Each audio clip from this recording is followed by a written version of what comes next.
My girlfriend was cheating with her married professor, so I exposed them both and destroyed their lives forever. I thought I had found the one. Sarah and I had been together for almost 2 years, and she was everything I'd ever wanted in a partner. She made every room feel warmer, had this infectious laugh, and looked at me like I was the only person in the world.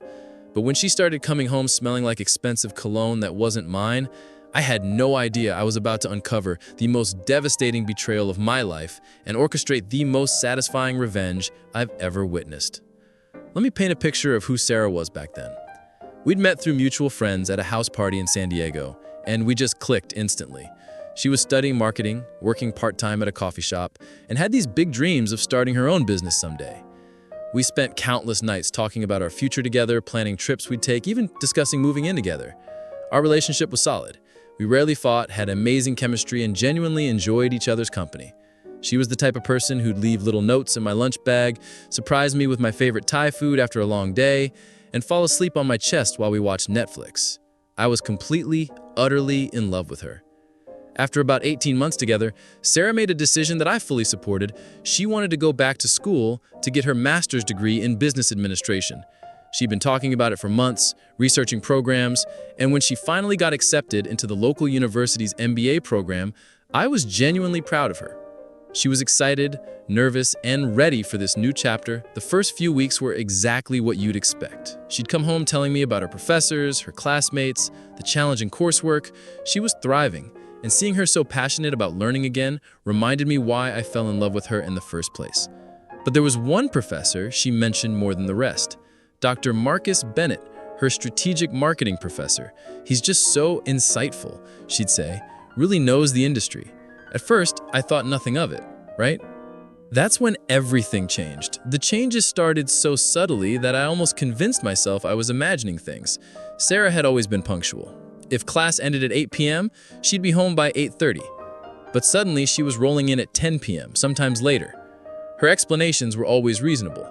We grabbed drinks to discuss our group project, or a few of us went to that quiet cafe to study. The first time, I didn't mind. The second time, I still didn't. But when it became twice a week, then 3 times a week, that familiar knot started forming. Then her appearance started changing. Sarah had always been naturally beautiful, but she was a jeans and hoodie kind of girl for school. Comfortable sneakers, hair in a messy bun, minimal makeup. Suddenly, she was spending an extra hour getting ready for class.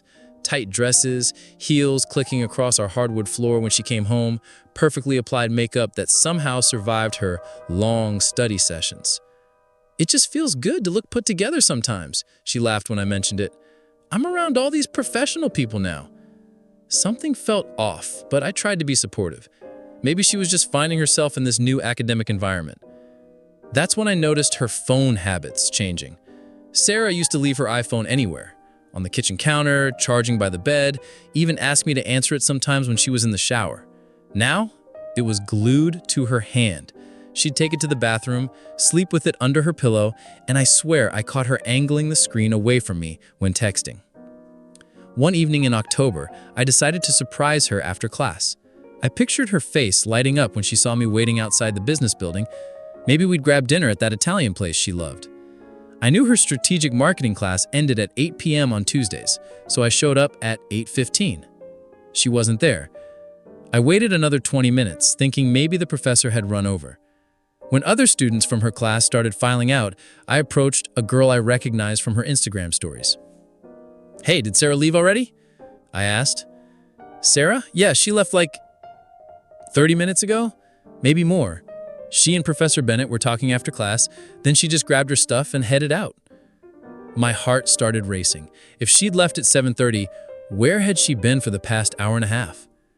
When Sarah finally came home at 10:45 p.m., I was waiting on the couch. She looked surprised to see me still awake. "How was class?"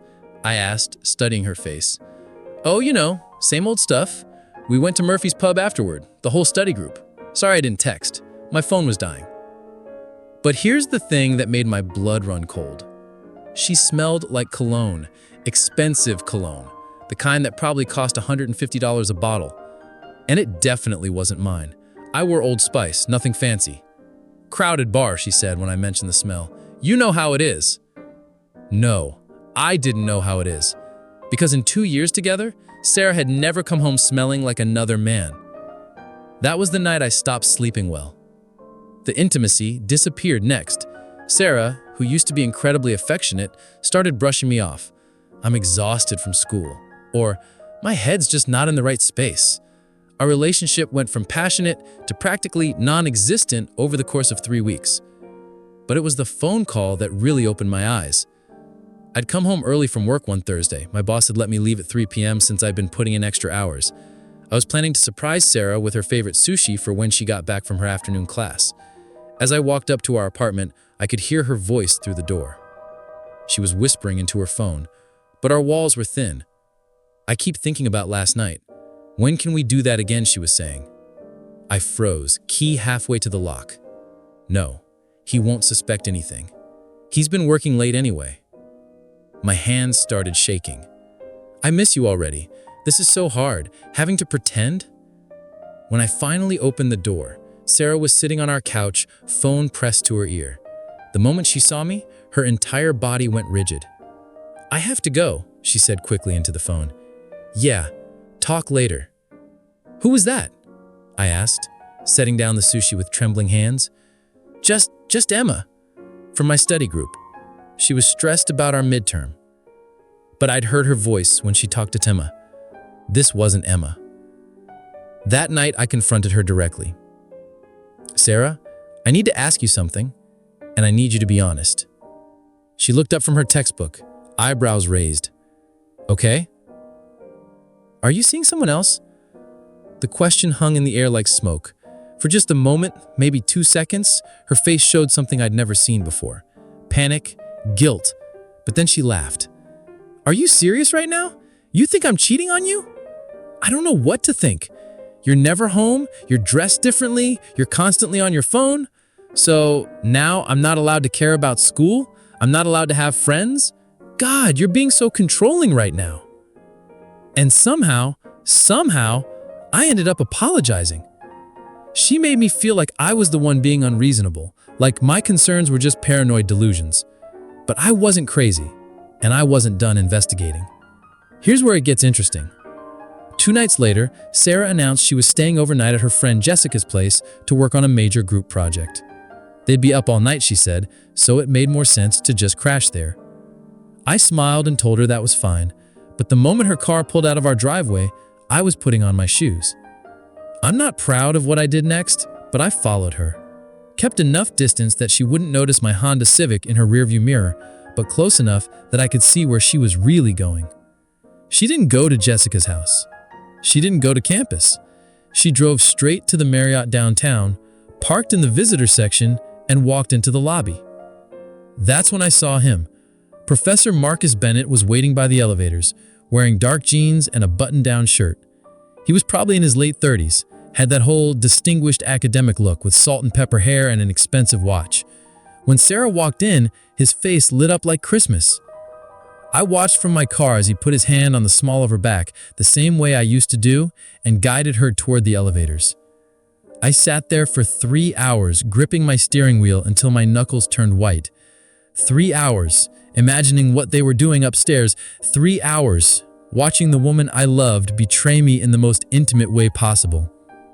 What I discovered next shocked me to my core. The next morning, Sarah came home acting like nothing had happened.